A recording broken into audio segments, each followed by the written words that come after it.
Hi guys, it's me again, and today we're going to be talking about some drama. We're going to be discussing the new games that got announced at the Game Awards, and I watched the show. I thought it was great. I had a good time, but a lot of people didn't. And guess what? It's for the two main games that got announced there, The Witcher 4 and also Intergalactic. Now, both of these games, I think, had a lot of discourse surrounding them, and we're going to talk about that discourse. And we're also going to talk about what that discourse implies with people that have become increasingly against and at war with reality.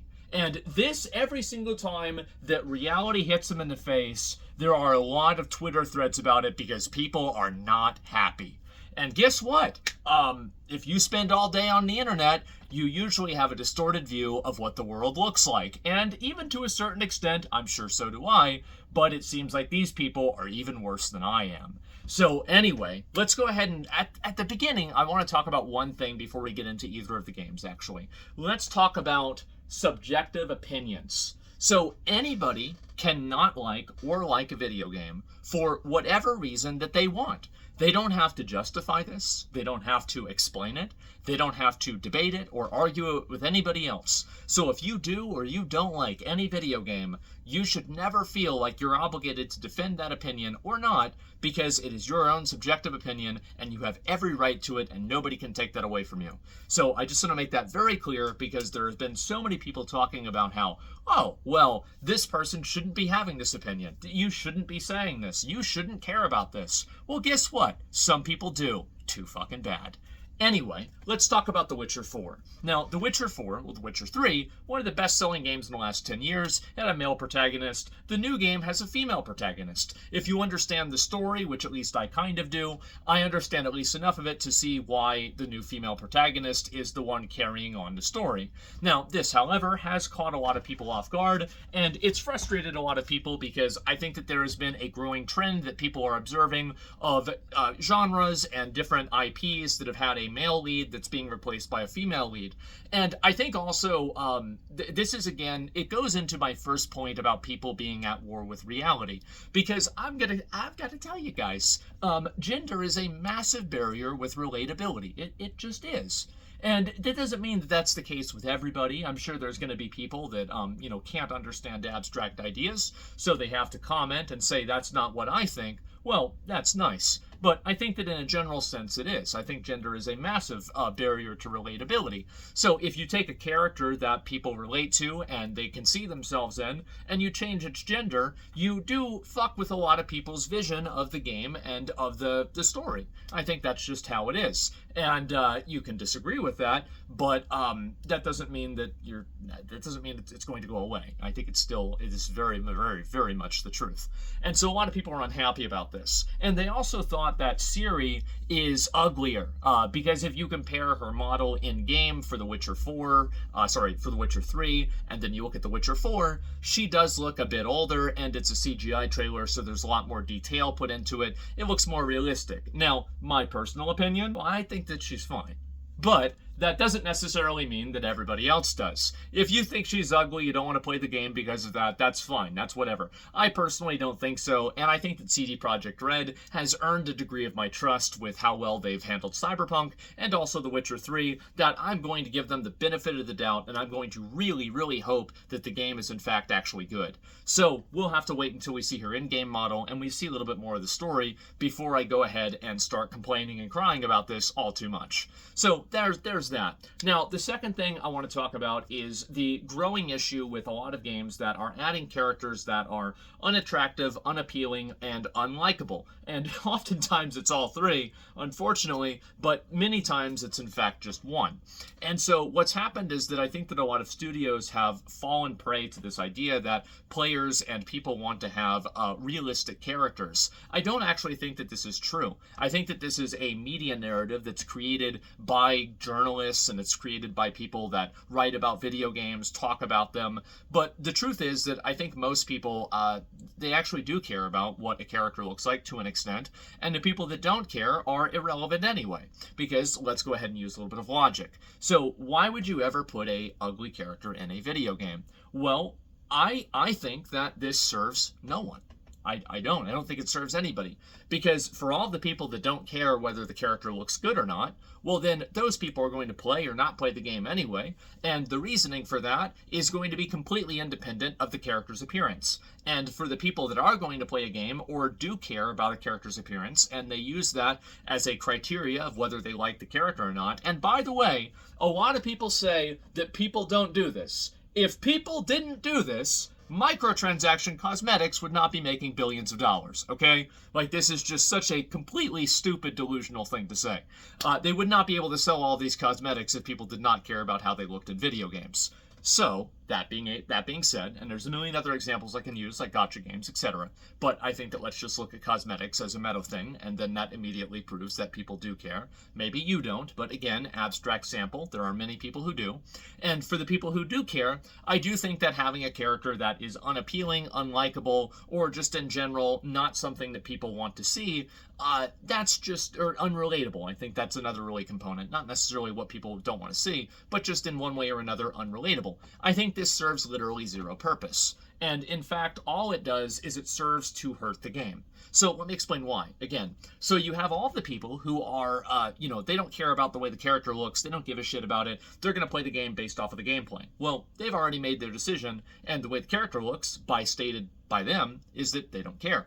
So then you only have the remaining people who do care about how a character looks. Now, do you think that more people care if a character is attractive or unattractive? Do you think that more people want a character inside of the group of people who care about the way a character looks? Are there more people inside of that group that want the character to be attractive or unattractive? Well, I'm just going to take the wild guess and think that they probably should think that the character should be hot. That's it. And this is also true for guys as well. I don't really think that anybody wants to play, well, maybe some people do. Many people probably don't want to play a version of a fat neckbeard brony wearing a fedora with a My Little Pony t-shirt with cargo pants and socks and sandals on, and this guy is going to be the one who saves the world from God, right? He's going to have to destroy God. Many people probably would not really relate with that character, and they'd rather have somebody like Clive from Final Fantasy XVI. And so this is true cross-gender, but it's also another big issue, what I was saying before, about people that are living in opposition to reality. A lot of people are in the mindset that these things are not relevant. These things do not matter. And again, they don't matter to a lot of people, but they matter to enough people for this to make a difference. And I also hear the narrative that these are things that are only held by a small minority of people. Only a small minority of people actually think this. And I have a challenge to everybody who thinks that. If you think that all of the people that dislike whatever game it is, whether I think the Intergalactic game is probably the one that's most worst received, I want you to find me a reveal trailer of a video game that has a less than 50% like ratio that turned out to be a success for a studio. Go ahead.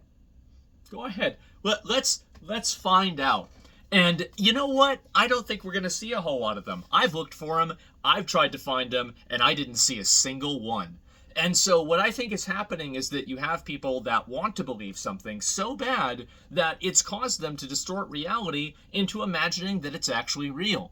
And so what's happened is that a lot of these people are so fixated around making sure that the game reinforces some worldview that they have, that they are unwilling to look at the rational implications of what is actually something that players want to see. And this goes into the idea of genres. Now, I'm sorry, guys, but I guess I have to be the bearer of bad news. But if you're making a video game, and it's set in space, you're a bounty hunter, you've got guns, and you fight things with laser swords, the majority audience of that game is going to be a bunch of fucking guys. And that's it. So if you make a game like that, and you don't appeal to that target audience, you are going to have a very hard time selling that game. And it doesn't matter whether you think this should be true or not, or whether you know somebody who isn't part of that group, who is a girl or whatever, who likes these games, or a guy who doesn't like them. That's totally fine, but I think that the averages speak for themselves. You can look at games like Concord, Dragon Age Veilguard, or any of the other games that have come out recently that have tried to take a non-traditional approach in telling a story that is meant for a majority male audience. And I think that guess what happens? When that happens, well, a lot of people get frustrated, disappointed, disappointed, and they think to themselves, you know what, I don't think this game's meant for me, I'm not going to play it. And that's what happens. And so I feel like, how many points on a graph do you need to be able to draw a line? I think that it's very obvious that these things clearly do matter a lot to players, and this is not enough of a small minority for it not to be taken seriously. And also, I think that the implication is that a minority of people actually care about these things, whereas I think the actual reality is that a majority of people do. It's just that the amount of people that dislike it on social media might be a little bit higher, but it is more or less a respective sample size. Because I've never really seen a case, as I said before, where a game was massively hated on, like the reveal trailer, and then it turned out to be a massive success. I just don't really think this happens.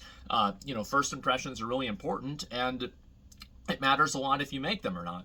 And so a lot of developers are trying to design games and make games for everybody. They're trying to make the game for the target audience of anybody can play this game, it's going to appeal to everyone. Well, unless you're playing Tetris or you're playing some other sort of abstract game like that, this is just simply not the case. There are going to be games that are more appealing to men versus games that are more appealing to women. The same as there's music that way, the same as there's, movies that way, manga that way. I mean, manga, they do it right. They literally have names for it. Shonen is literally made for young guys. So that's basically the way that they handle it, and I think that they're doing a lot better than comic books now, last time I checked. So the big issue is that people are trying to design and create a narrative that is based off of a worldview that doesn't actually exist.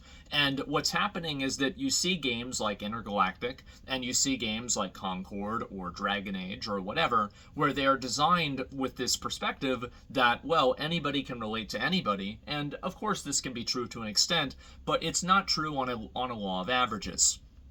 And I think that that's what's really happened, is that you have people that have convinced themselves and gaslighted themselves into thinking that the only way that you can make this game and make it successful is if you make it appeal to everybody, but in the case of appealing to everyone, you actually, in fact, appeal to no one at all, just like Concord did.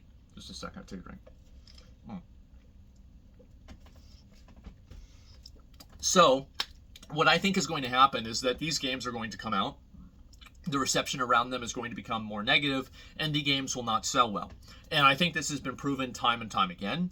And ultimately, for all the people that like good gameplay, they're not going to care about this. That's totally fine. But I think that there are enough people out there that also, there's another component to this as well, is that when people view or they perceive some degree of like messaging, or they perceive some degree of like social politics in a video game, it immediately takes them out of the immersive experience the game is trying to create, and it makes them think about the game in the context of real life contemporary social politics.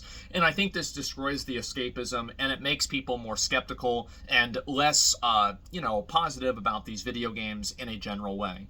And I think also this happens with movies and TV shows as well, but in a lot of cases it just happens with video games the most, because that's what I talk about the most. But anyway, with a lot of these characters, anytime that I see a character that's added into a video game and the character is not attractive, or the character is meant to be unappealing to a majority of people, or it's not, it's like doing one of those things where it's like, oh, well, all the people that don't like this are bigots or racists or something like that. You can call people that all you want, but that's never going to convince them to buy your game. And I think that the people that do that, anytime I see that in a trailer, I automatically assume the game is going to be complete trash. And you think to yourself, what do you mean? Like, that just means the character's ugly. Like, who cares? What about the gameplay? Let me think about it like this.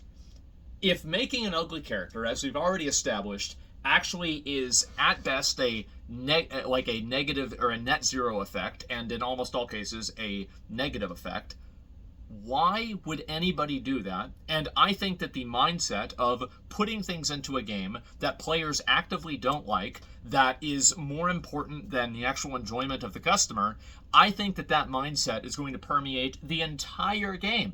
I don't think that it's just going to begin and end at character selector or at character creation. I think it's going to be the entire game is going to have problems, because it is fundamentally at face value, literally at face value, not designed for an audience. And I feel like I've been right a lot. I do. I really feel like, so I see people getting mad about this, especially getting mad at me. I'm just saying, boys, let's wait and see. Let's see what happens. I wonder if the thing that's happened every single time is going to happen again. Oh, wow. What a, what a, I don't even know what to say. It's amazing. Yeah, well, I don't know. The suspense is killing me. I wonder if the game that everybody seems to hate is going to come out and be hated.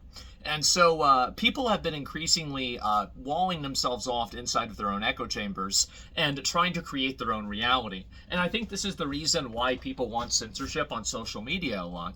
The reason why is because these realities that they create are very, very fragile. And so the moment that one of these realities actually, butts up against an actual, the real world, a real experience, well, then these people are going to be writing posts and talking and complaining about it and saying, oh, we'll do better next time. The reality is that a lot of people don't think that way. And I think that you've had the internet that's allowed so many people to effectively remove themselves from reality and construct their own in place of it. And I think that video game discourse is a very good microcosm of that. But you're seeing this with politics. You're seeing this with, like geopolitics. You're seeing it with social issues. You're seeing it with everything. And people have become increasingly more disconnected from reality because the internet has allowed them to do that. And it actually does a really good job at that. And so what I think is going to keep happening is that these people will continue butting up against reality and becoming very, very frustrated and upset. And I think it's very funny because I also believe they will never learn. But anyway, guys, those are my thoughts. I think Witcher 4, we're going to have to wait and see. I think with Intergalactic, the game, as I said, the graphics for the game look incredible. But I don't really think the game's going to do very well. You make a space bounty hunter video game, and you have like a bald girl who isn't conventionally attractive. I don't think you're really going to get that male audience that those games are really intended for. I don't think you're going to get them. And so we're going to have to wait and see, but that's my prediction. And I think also, you can get mad at the people that are saying and being rude about it or whatever, but my best advice is to just wait and see. And I feel like, again, the thing that's happened every single time will probably happen again.